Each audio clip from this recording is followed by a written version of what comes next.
Greetings, ladies and gentlemen. It is your favorite warlock, practicing necromancer, and I want to say good morning to you. It's 9:49 a.m. where I'm at.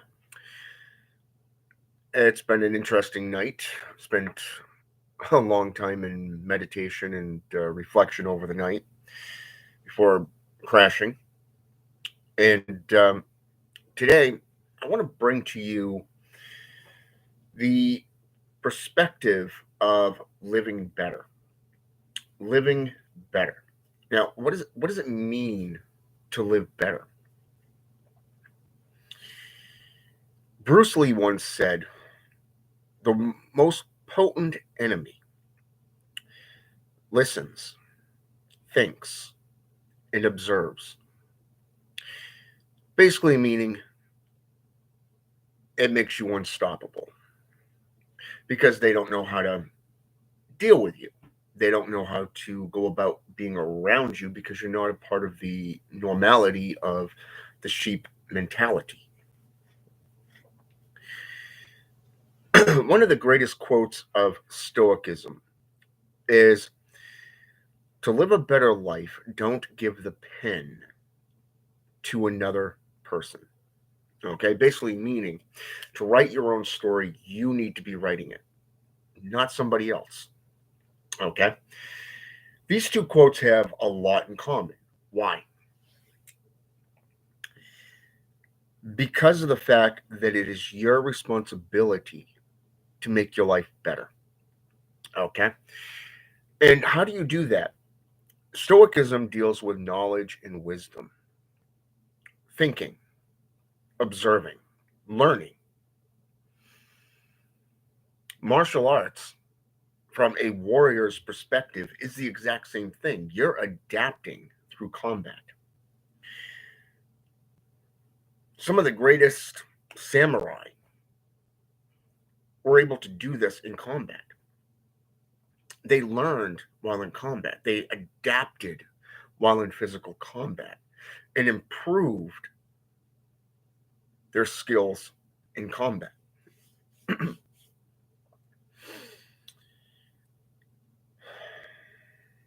As a sorcerer,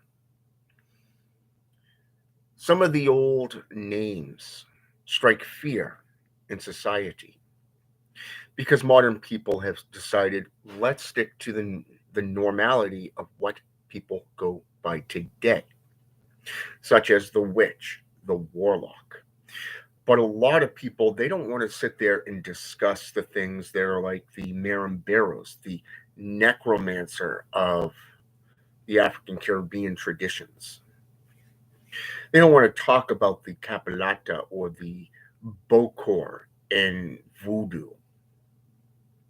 They don't want to talk about what the real meaning and an image of a warlock is in European witchcraft. But when you start delving into your history and you start getting into folklore, you go into various different regions of the world, you're going to see things such as the Hexa, the Yeshi, the Aji, the Stadega, the Stragoi. You're going to start seeing what the real image of a practitioner really is, especially that of witchcraft and sorcery. It's not this D&D role-playing BS that you see today. A lot of people think it is. That's why when you get on social media, you got everybody posting things. Like, for an example, I recently joined a witchcraft group for beginners, and it was based off herbalism and witchcraft. But yet, when you get under there and you start scrolling down, all you see is dating sites, nude, postings of women, exploitation of women. Okay, you start seeing, well, click this and start living the best life you can ever meet. Okay, now what does all this got to do with herbalism? What does it have to do with witchcraft? You can thank Hollywood. You can thank the judo Christian institutions for that image. Because when you think of Lilith, she's become known as a concubine of both Satan and Samael. Okay. Again, if you don't know what you're doing and you don't know your history, you haven't done research and studied these entities and worked with these entities, you would not know that she is not a concubine. Yes, she is the mother of thousands of demons, thousands, hundreds of thousands, because she was the founder of the Lilin. Okay? But here it is. So, learning demonology, you're learning about each individual spirit and entity and what they can do, what they can offer you. For an example, if you're a mother, you want to relieve your child, your daughter's sensations. Okay, let's say, for an example, let's go with menstrual cramps. Okay, if you're dealing with women, since I brought that up from this particular group that I recently joined on Facebook. So, to relieve that, you would need the silk tassel plant. Okay, by grinding this plant up into a powder, a fine powder, it literally relieves all symptoms of menstrual issues up to 10 hours. You can even put it in a capsule and use it like a pill. Wow. Just a half teaspoon to a teaspoon of this would do all that for 10 hours. Hmm. Okay. How about learning your anatomy? Okay. Anatomy, meaning your body. Okay. It doesn't matter if you're male or female. Learning how the body works. A lot of doctors, they just want you to spend thousands of dollars for them to sit on their ass, get paid hundreds of thousands of dollars for doing absolutely nothing but sitting, talking to coworkers, and typing your little symptoms into a computer screen. When did medical science become pussyfied? Okay, when did it become pussyfied? You heard me right, pussyfied. I use that terminology right there. That's a big word. Yeah. And it'll probably get a lot of hate mail back too. But I don't give a shit. So, when did it used to be that when you have an infection, a symptom of an ailment, the job of a practitioner was to root out the root cause of it and exterminate it, to set it right. Okay? Nowadays, they don't do that. Everything's grown in a petri dish. Everything's got to go through a specific division, not done right on the spot, so that you, as the client, can see it. So let's say, for an example, you're having kidney issues or gallbladder issues, let's say intestinal or digestive issues of some sort. Normally, if you eat too much sweets, that would clog up your kidneys because that is considered sugar. Okay, a sugar based compound that is hard to dilute and dispose of within the body. Okay, so manzanita.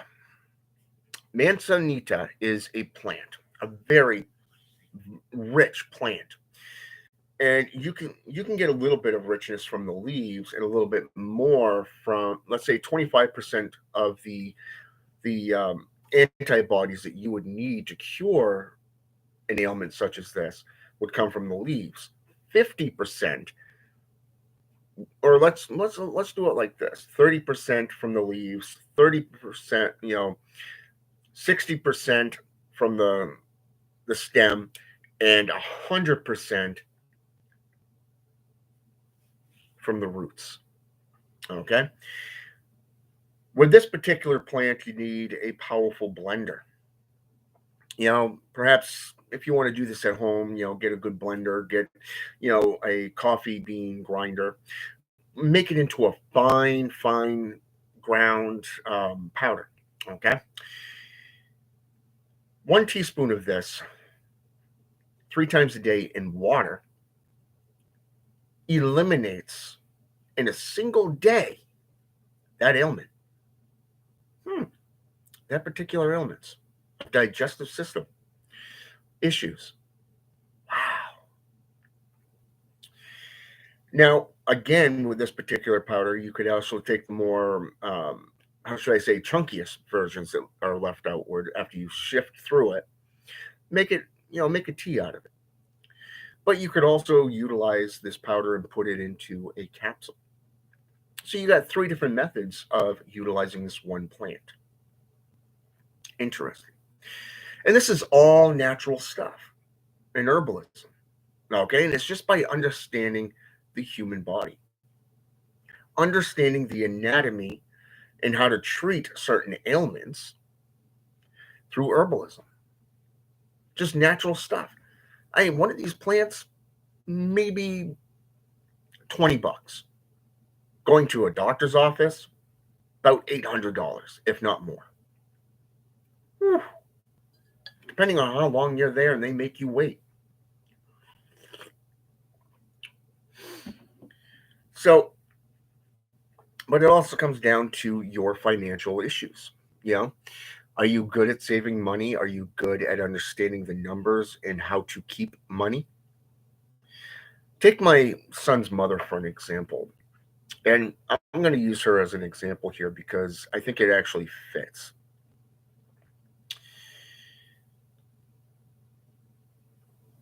She sees something on Amazon for, say, Opal, our dog, okay? Our Siberian Husky. Purebred little girl. She's got to have it. So she's got at least a dozen, if not more, stuff saved in that damn account. She's got to have it. She sees it, she wants it, she gets it. Okay, there's no discipline, no control there. And then comes to, like, say me for an example, say, hey, I'm going to be a couple $100 short for my rent. And of course, as a father to our child, I have to put that money forth. Okay, which is okay. That's a father's duty. Go look out for his family. There's nothing wrong with that. So understanding, okay, I've only got a certain amount here, but I'm going to save it to my account. And then when I get the money, I'm going to get this item. Or knowing that you get paid once a week or once every week, get 1 or 2 items. Pay it off. Okay, pay off your Amazon card. Just pay it right the fuck off. Okay, right there, you've helped your credit score and your account, so you don't owe anything, and you gain points through Amazon. Okay. Also, you're not going over abundance, so you always have money. So if you get a paycheck of, say, $500 a week, you take $100 of that paycheck and you put it aside, about 10%. Not too hard. Always try to live on less than what you actually need. Okay. This helps you put together a lifestyle that will benefit you and your families. But knowledge is something that is always there. And that knowledge and understanding should be the forefront of your mind. Okay. So knowing this, as a practitioner of the arts, what kind of elixirs and potions and powders can you make that would benefit the human body? You see, this is why people go to Bruo, because Bruos own botanicas. They always have flowers and plants and trees, things of both healing and poisonous effects. They always have items that will help increase your energy flow. It's like going to a modern day metaphysical store. You're gonna find gems and stones and various different things like rejuvenation tea packets. You're gonna find books on herbs and plants and astrology, understanding the times of the year that will benefit you. What kind of day should you do a love potion or, a love spell or that of a curse? What items are you going to need? These locations have them all. But sometimes, no, let's face the truth, most of the times, if you're doing a curse or a hex, they're not going to have what you need. They may look at you and go, well, I have it in my personal garden, but I'm going to have to charge you a little bit more for it because I got to go home and get it. And 9 times out of 10, that home could be 5 hours away. Okay. So to see that increase of financial support and needing is a good thing in that case because they have to go all the way home to get that item and then come all the way back. Okay. So it's there. But when you're getting into the anatomy, you're getting into herbalism, understanding the afflictions that can arise and the need of the individual. Is it too much to see why the prices of practitioners, true practitioners today, understand their time? You see, you are purchasing their time. So obviously they're going to have a consultation fee of say $150 to $300. You know, doing a ritual, could be anywhere from $900 to $1,500. Okay, because that's our time, our resources that we're applying to do these rituals for you. A lot of times, there's very little profit for us, but some of us really don't give a shit about that. It's more about the art and the style of magic that we're performing. It's about refining and redefining our rights to make them more potent. That's the difference between a real practitioner and somebody who's just putting up things. Oh, I'm going to sell this. I'm selling this. I'm putting this forth. Okay, that's how you know the difference between a fake and a real practitioner. Putting forth a lifestyle and living that lifestyle is a lot different from show and tell on a video screen. If you look at my channel for an example, I've got an entire series dedicated to various different traditions such as necromancy and Satanism, witchcraft, even. And I put forth the complete history of each. Not just that, but different perspectives and techniques that were used from various different religious perspectives. Just on those things alone. I don't stick to just one source. I go through multiple sources. And a lot of times, you end up with an entire grimoire full just on one of these topics. It takes hours of dedication and commitment to show you're devout to that system of magic, to that system of practice. Understanding this and then putting that lifestyle into perspective. I was in Walmart the other day, Borough Walmart, and I was cutting up through the juice aisle and the cottage cheese, the egg aisle and all that stuff, going up towards the back where the milk and the meats and stuff are on the wall in the freezers and in fridges. And I came across a pagan, a dark pagan, dressed head to toe in black. She had her black cloak on, the black lipstick, the eyeshadow, the whole kit caboodle, which is basically, hey, look at me, this flamboyance. Okay. Now, have you not learned that you need to keep your practice secret, but at the same time applying what you know to your life? Witches and warlocks who were well known throughout history were hunted down and killed by the church.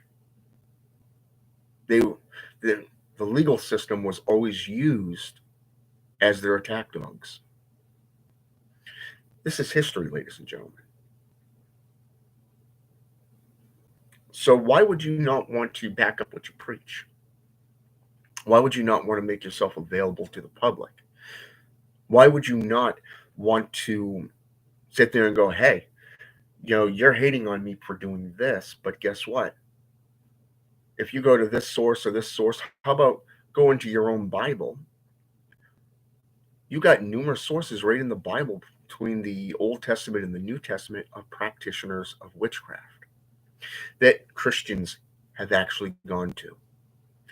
And yes, including King Saul. Hmm. How about King David or Solomon the king, David's son?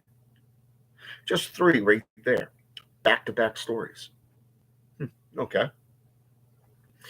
But if you actually look at these stories and trace them back throughout history and folklore, mythology, even archaeological aspects, or even anthropology, you will notice that these practitioners were renowned for practicing herbalism, alchemy, getting into the actual sciences that most people don't have an understanding of. And a lot of times when they tell you, why don't you do this ritual underneath at this particular day at this particular hour? Okay. And it works, right? There was a story of a man wanting to get rich. He wanted to have his own company. So he went to a practitioner of the arts and he got his wish. He ended up getting one of those model ships. Okay. And it was placed and it was built basically within a bottle. Okay. A bottle. One of those old wine cooler bottles. We see these all the time today. And like the rock stores or history stores, even libraries, you know, sitting on the shelf with a ship or some kind of item inside of it, like a bone structure. I want you to think about this because this particular case, it was enchanted. It was put there, and he said, as long as this does not get broken and the ship does not come out of this bottle, you will have your fortune, you will have your wealth, you will have your company.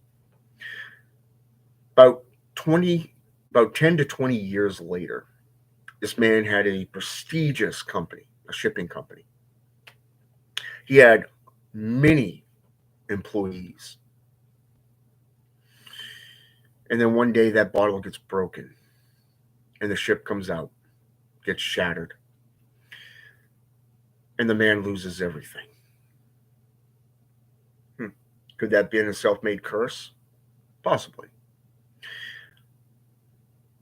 But what did he say 15 to 20 years earlier? Don't break it. Don't let the ship out of that container.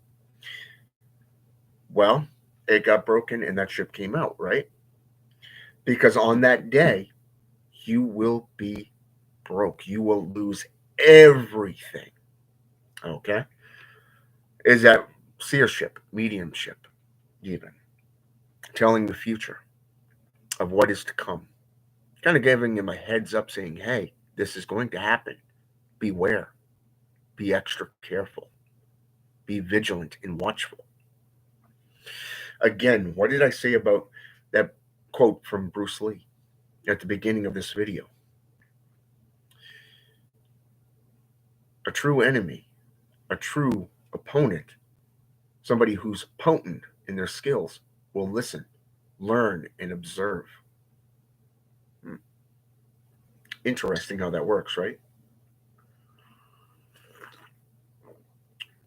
I spend, I don't know how many hours here at my desk reading, studying, going in, spending hours in my altar room, my temple, practicing sorcery, putting forth the alchemy practices to make my clients happy, to make my apprentices better. But I'm not out there flashing this stuff around. I'm not sitting there going, hey, I'm better than you. No, I'm just a career student, just like you. We all learn, but the question is how much you learn and what you study will benefit you. There's a man, and I'm going to put this book forth while I'm at it. I got this just about every book this man has put out. I've listened to this book on audio, I don't know how many times. I've been slowly going through this. I think I'm on chapter 2 now, if I'm not mistaken. Yep, chapter 2. Fourth page, right now. And the techniques and the images being implemented in this book is so simplistic. So simplistic that it's downright scary. How do the rich get richer? Well, first of all, understanding the base of the foundation of what you're laying is the exact same technique that a witch or a warlock would utilize to build their reputation, to build their sorcery, especially if they're going to own a store. To quote Christian Day, he said in a video once, right here on YouTube, he said, if I ran my business, which is Hex, by the way, he's got 3 locations, one in Massachusetts, I believe it's Salem, the other one's down in New Orleans, and one in London. He said, if I ran my business like most of these individuals, I would be broke in a week. Wow. Amazing. And after reading this book, listening to this book several times, getting that feel for it, getting that understanding, that clear understanding for that particular technique, it's amazing how you need that clear, strong foundation to build upon. It doesn't matter what it is. But understanding the numbers, understanding the techniques, and it's not how much you're putting out, it's a matter of what you're keeping. Okay? So when we look at the witch's creed, as it's known today, the witch's radi, the witch's pyramid, the witch's oath, the very first thing is to know. To know, to dare, to go forth. The big thing, number 4, to keep silent and to go forth. So you have to know, to will, to dare, keep silent, and to go forth. Why is it that gurus will never teach you everything that they know? It is because they want you to learn. They want you to be able to stand on your own 2 feet, not their feet, but your feet. You can learn from them. They will teach you the simplistic foundations for it, but it is up to you as the individual to go out and actually apply it to your life. Do you want to observe the lessons being put forth? For an example, one of the lessons put forth in that particular book was an image of a donkey being led by a carrot on a fishing pole. The enticing moments, if you will. Every day, to get that donkey to do what you want to have it do, you just simply dangle that particular carrot in front of that donkey. So it's not just munching on that carrot little bit by little bit throughout the day, it's doing what you want it to do as well. A wagon full of hay, whatever. If we do more modern day imagery, look at the fear and greed technique used by corporations. How about the US government, or any government for that matter? The propaganda put forth through ads and televised listening devices, so to speak, from radio shows. Have you ever listened to a radio and it talks about a specific product, like, say, a latte, maybe a deal that's being put forth by say Dunkin' Donuts or Tim Hortons, or say for an example McDonald's, or whatever the hell the company is. Okay, and the greed aspect of it is Basically, you need this item. You need to get this item today. If you're thirsty, go out and get this item. Telling you, you got to have it. You got to get. You need that item, right? But on the other hand, you have that fear being put forth. Well, guess what? That you need to jump on this because that deal is going bye bye. That deal is going bye bye. This item is stopping. It's no longer being put forth. It's no longer going to be there for you. I was on Newsbreak early this morning when I woke up from a very few hours of nap, if you will. And it was funny because of the fact that Prime Video on Amazon, for an example, is going bye bye. It's no longer going to be free. It's no longer going to be free. No longer going to be free. And I posted under there, I said, if you think that this was free to begin with, then you're an idiot.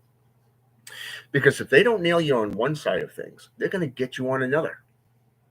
It's how the corporations are run. For an example, they could hit you up with an ad right at the beginning saying, hey, you have 30 days of free Prime TV. Okay? Just like Spectrum. Okay? Just like Spectrum. I'm going to hook you up with this plan, and I'm going to get you under this plan, and it will be great. Okay, you'll have 300 gigabytes or 30 gigabytes for this amount of price, say $25 every single fucking month. Then all of a sudden, your price is up to $40. So you just went from $25 to $40. And you inquire why. Why is my price going up? I pay early every fucking month. Oh, well, you were on a plan. You were on a particular starter plan. Really? That's not what the individual told me. Okay, so understanding this, so now they're trying to get you to buy more. They can get you underneath a new plan if you add in, say, a home phone. So right there, they're doing what is called the greed and the fear technique. Okay, so understanding this is the same thing that modern day occultists do. Look at E.A. Coetting, for an example. And I know I pick on that guy so much. I mean, I get it. Yeah, but you look at he makes himself a prime target. He really does. But when you look at what he does and how he approaches things, it's almost admirable. Okay, and this is why he gives you just enough in his videos to whet your appetite, to get your hunger for that knowledge going. And then go, by the way, fork over the funds. You want it? You pay me my due. Okay? So right there, he's made a lifestyle out of this. Okay? So number one, he's understanding magic and sorcery on a level that most people don't even understand. I mean, I see what he's doing. Because I'm enlightened. I know what to look for. Okay? But at the same time, you wonder, why are people flocking to him for this particular stuff? You got good reviews, you got negative reviews, and then you got reviews going, well, he's just another crook. Well, look at it this way. Do you want the product? Do you even know how to create the product? Well, if not, well, he does. Timothy Black knows how to do that. Kendall Connor knows how to create these powders and these elixirs. Curtis Joseph knows how to make these powders and elixirs. J.S. Garrett, Azenith Mason, Edgar Cavall, well-known occultists, practitioners on YouTube. Even though some of them have had let's just say, some interesting career moves where they've had to, choice-wise, where they've had to restart pages for an example. But you look at how fast their buildings came back up.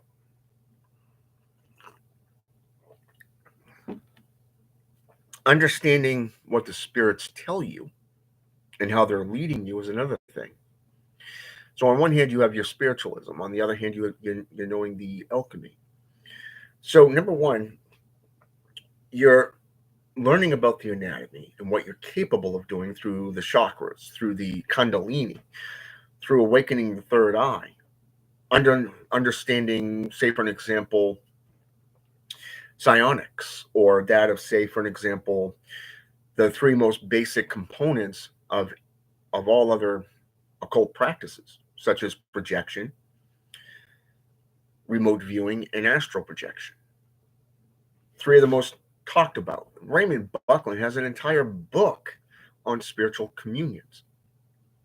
Peter Haining and Peter oh, what's his name there? Fuck, I can't remember his name, but it's a different guy by the name of Peter. Peter Haining wrote a book called Mastering Witchcraft. He gave you the tools from an unbiased perspective. He told you what these tools are capable of doing.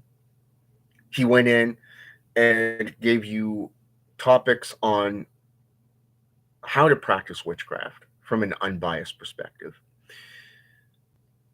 He taught you about what a warlock really is and what it's seen, just like Christian Day did in The Witch's Book of the Dead. But then you go into things like necromancy and you see Lucifer Drafakel's work, Necromancy, the Forbidden Arts. It goes through a lot of different works, backed up through archaeological, anthropology, history, and folklore from the world's regions and practices. E.A. Coetting in the Works of Darkness and Wrathful Sorcery, or Baneful Magic, I should say. Two great books. Those are perhaps the two books that I would recommend to just about anybody from E.A. Coetting's perspectives. Because there's so much knowledge here that's actually backed up through multiple different styles of magic. But like I said, you are the only one who's capable of going into this sorcery, going into this magic, and really delving into the practice and study of it. No one else can do it. So number one, knowing the anatomy is a big thing. Number two, understanding herbalism is a good thing. There are herbs out there that will help you to create powders, elixirs, and potions that will benefit you in many, many different levels of commerce. Okay, from getting out of, from legal issues to, say, for an example, medical issues to, say, for an example, getting more spiritual and so forth. Getting into financial aspects and understanding a lifestyle of how you want to, if you want to go in and make this your life's mission and make it an actual lifestyle where you're practicing 24/7. This means running a botanica or a peristill, maybe a church or a temple. Okay, you have to understand the laws of the land. You have to understand your legal rights and responsibilities, but also you have to know your craft. You have to understand all of this stuff and apply it to your life. So making a lifestyle of this particular path working that works for you and that speaks to you on a personalized degree is a good thing. But a lot of people today, sadly, don't get the concept of what true witchcraft and sorcery is. But like I said, I mean, I'm well known for backing up what I preach with numerous topics, and it has made me enemies. I'm an outcast in most of social areas because number one, I'm highly intelligent, which means I don't understand where a lot of people are coming from. I don't have anything in common with them, so I stay away. On the other hand, I understand where all these other religious sects are coming from because I've studied their works. I've studied their history and their practices. I've literally gone into churches, sat there and watched for many, many years. I've told the story about where I went to an apostolic church and became a minister, how I became an archbishop just almost 2 years ago. It's been a year and a half now, just about. As of September, August of this year, it'll be 2 years as an archbishop after being a minister for 10 years, a deacon for almost 4. Wow. Talk about dedication and commitment to a path. You see, it's one thing to study, but it's another thing to make it a part of your life. And that's something that I try to implement into your minds, to the forefront of your minds. Those who truly want to learn witchcraft, those who truly want to better their lives, are going to sit there. They're going to apply the studies, just like the old mages did, the sages who sought out arcane knowledge, who studied medicines and plants and trees, like the old Hexa, the Strega, the Strigoi, and the Eshi and the Aji have done. They've studied animals. What animals can counteract certain things. What are poisonous animals compared to regular animals? You know, look at the trees. What are good fruits and what are bad fruits? Okay. Every religious sect out there has some form of the world tree. Wow. But you got to learn. And if you don't learn, you're going to be just another sheep in the field, following as a slave. But only when you have enough are you going to sit there and go, I'm going to separate from this. I'm going to separate from this. I'm not going to follow this dogma anymore. And I'm going to do my own thing. I'm going to learn.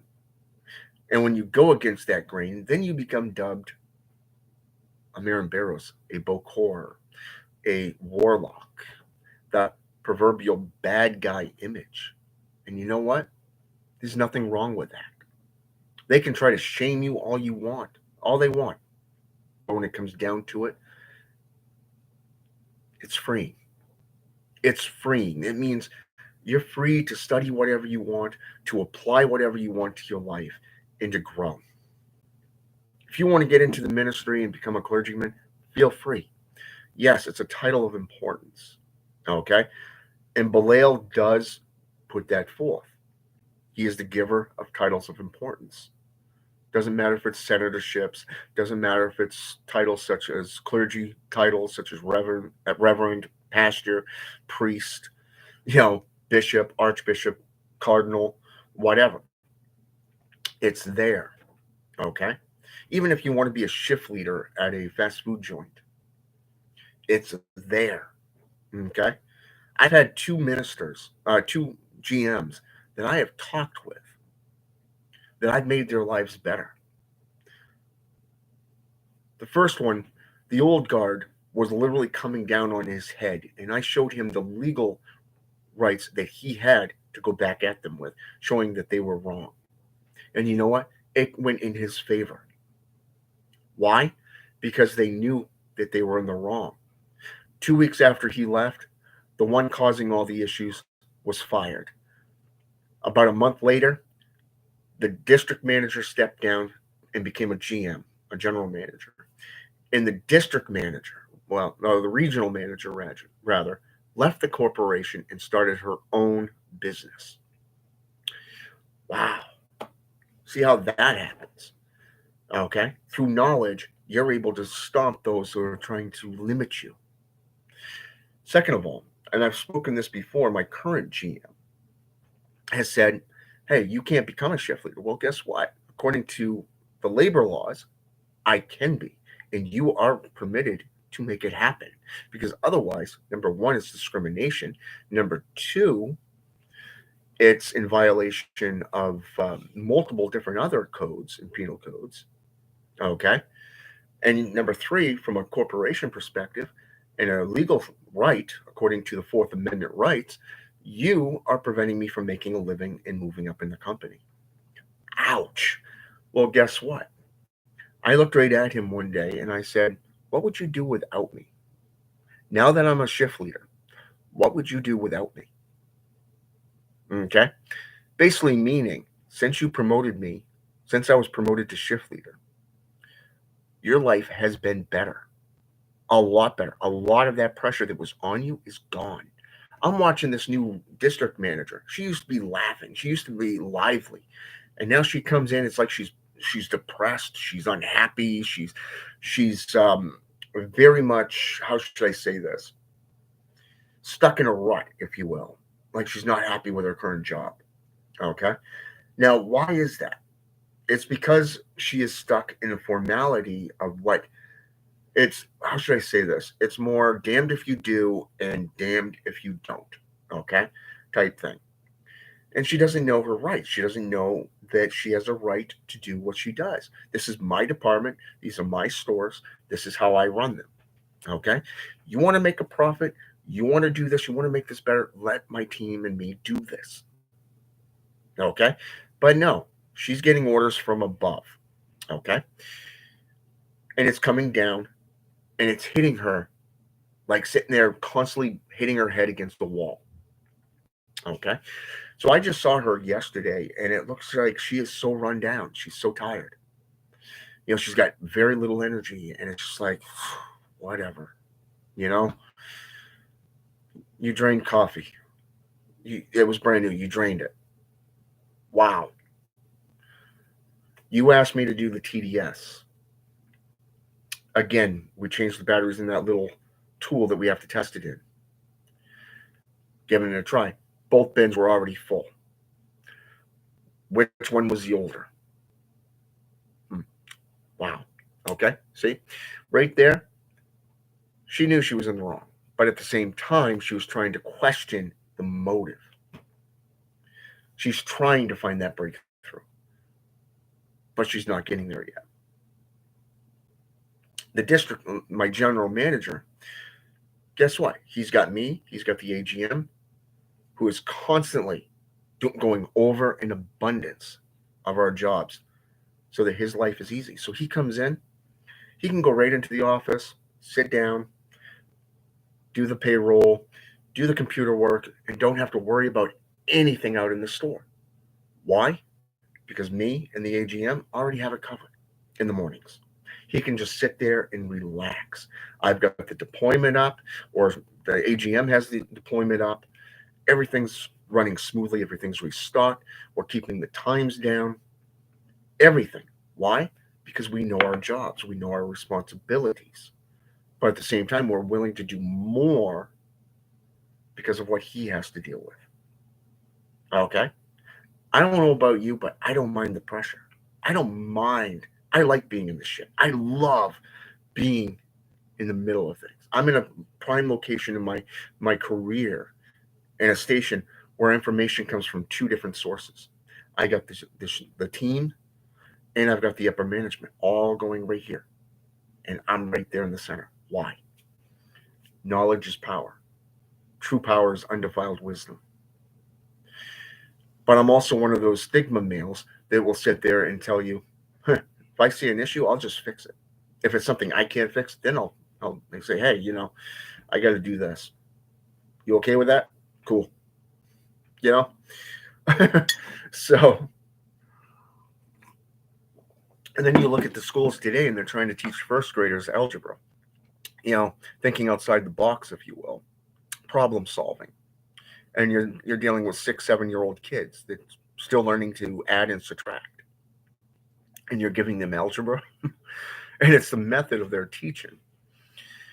But they're constantly testing these kids and expecting them to fail. So it's damned if you do and damned if you don't. So you're putting too much on the kids, right? Instead of letting them be kids, no wonder these kids really don't want to go to fucking school. And when they are in school, they'd rather be horsing around or playing. You know, welcome to having kids, right? Obviously, most of these teachers don't even have a family of their own, and if they do, I'd be surprised. So, but it comes right back to making a lifestyle out of your practices, learning the finances, learning, the products that you're utilizing, learning the techniques that are going to benefit you in the long run. Okay, and that's the key points here. Understanding the anatomy, the root afflictions of each illness or ailment, how to clean, learning the herbalism to counteract it, to eradicate it, and to make yourself better. Learning how to apply the lifestyle to your life and to benefit. What sources can you go to? Constant studying and knowledge is a good thing. You're a career student, utilize it. And I guarantee it, making your life better is going to prosper you in just about every manner of life. If somebody doesn't like it, fuck them. Who gives a shit? It says more about them than it does you. Be true to who you are and what you're seeking. There's an old Stoic saying that says, when you, and I'm going to kind of paraphrase this in my own words, when you apply the wisdom and the knowledge to your life and constantly seek out that knowledge and just do you, nobody else is going to keep up with you because, number one, they don't want to. They don't want to know. It means their hands are clean, their ass is covered. So it's easier to make you the bad guy than to step up and learn for themselves. To learn for themselves. It's easier for them not to learn and to label you than it is to actually take responsibility for their own lives. Okay, Stoicism, like I said, is about knowledge. It's about bettering yourself through understanding and enlightenment. Think of what Satanism used to be about before it became all about politics and herd conformity and reverse Christianity, segregation even. They just become a reverse Christian. That's nothing more. It's nothing more than an image of look at me. It's no longer a religion. It is no longer a viewpoint, a practice. And that's the sad part. I mean, I just learned that one of an icon restaurant right here in the Bangor area. I mean, I went to this restaurant when I was a kid. It was called Ground Round. Magnificent corporation. It was a good restaurant. I loved the food. Their salmon, incredible. The lemon salmon dinner was awesome. My son has gone there. A few days ago, they put the word out that they were closing temporarily for renovations. Yesterday, they put out another one saying that they're now closing their doors permanently. This was a family restaurant. Sad, very sad to see this door close. This iconic restaurant for families, just another vacant lot now. They're closing their doors, and it's sad. It really is. Luckily, my son had a chance to go there a couple of times and enjoy the meals, the family setting, and all that stuff. So, Bangor is without a good restaurant now. But it comes down to finances and it comes down to the understanding of how to keep money and not put out as much. See, the thing is that when a corporation is built, like say how to become a living god, you can hire people, employees, at a fraction of the cost, but there's a difference between hiring an asset and that of a liability. Okay. And this is what a lot of people get wrong.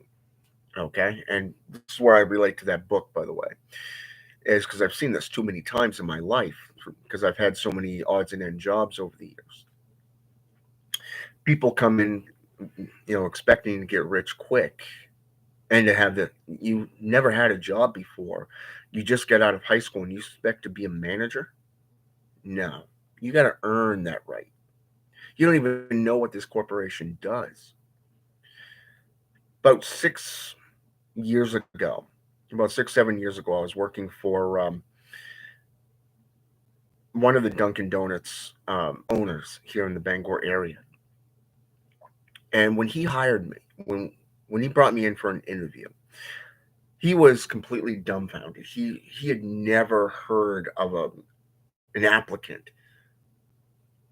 bringing up their goals, their plans, their history. Okay, the company was founded here. This is when this particular branch was put into play. This is the goal that you had 4 years ago. This is where you're at today, and this is where you hope to be within the next couple of years. He's just sitting there going, "What the fuck? What the fuck?" I mean, we're talking about a 60-year-old man just sitting here completely just blown away. I mean, he was speechless. He didn't even expect an applicant to come in and go, "This is you. This is your company. This is your nephew's company that he's running." And even his nephew told me point blank to his face, "This is a company. I don't give a shit what people say. It's a corporation. It's a business. I'm running a business." Now look at selling herbs and plants and remedies and potions and items of occultism. Is that not too the same method as selling coffee? I want you to honestly think about that. Think about it. Is it not the same exact thing? You're creating a business and a lifestyle of what you're doing. You've you're putting forth elixirs, potions, powders, things that will benefit the lifestyle of an ordinary person. If you go back 400 years, 400 years ago, witches and warlocks would go out and study nature. They would study the plants and the trees. Okay? You're having immune issues. Digest meat, digest mint. Okay? Number one, you suffer from headaches. Mint put into a paste, apply it to your forehead. It relieves the symptoms of headaches, migraines. Put the leaves on your wrists and it prevents illness. Ingest mint and it's an immune booster. What does lemons do? Wow. Blood purifier, prevents kidney stones and gallbladder stones. What does blackberries and raspberries do? What do bananas do? These are fruits from trees, by the way. What does apples do? The the acids in the apples literally help your joints so that plaque doesn't build up and you don't end up with gout. You got certain fruits and vegetables and trees that literally prevent your nails from turning yellow. Wow. Literally, this knowledge is benefiting you. It's making your life better, right? But yet, through the JCI, the Judo Christian institutions, all this knowledge was limited. It was they were trying to stump it out. Why? Because they fear it. History has shown that those with the knowledge were killed, murdered, burning times, witch trials, holy wars. Wow. Even the satanic panic. The only ones bitching were Christians. Hmm. Wow. So I ask you,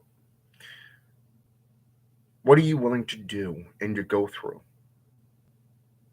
to make your life better? And I'm going to leave you with that. Remember two key components here. One, back up what you preach with numerous sources.